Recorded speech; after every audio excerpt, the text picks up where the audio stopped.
Wala mang bagyo o low pressure area, matindi po ang pag-ulan sa ilang bahagi ng Mindanao.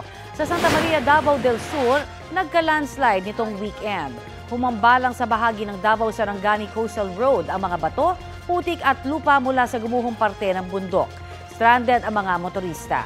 Ang ilan, nagpasundo na sa kanilang mga kaanak mula sa kabilang dulo ng kalsada. Agad na isinagawa ang clearing operation sa lugar. Binaha naman ang barangay Nangi sa UP, Maguindanao del Norte. Ang ilang residente isinisisi sa mga baradong kanal ang pagbaha. Ang malakas na ulan sa Mindanao nitong weekend ay dahil sa easterlies ayon sa Pag-asa. Magpapatuloy po yan ngayong araw maging sa Visayas. Hanging amihan naman ang umiiral sa Luzon. Sa mga susunod na oras, uulanin ang halos buong Visayas at Mindanao. Posible ang heavy to intense rain sa ilang lugar na maaari magdulot ng baha o landslide base sa rainfall forecast ng Metro Weather. May tsansa rin ng ulan sa ilang panig ng Luzon, lalo sa southern section, at mananatili namang maayos po ang panahon dito sa Metro Manila.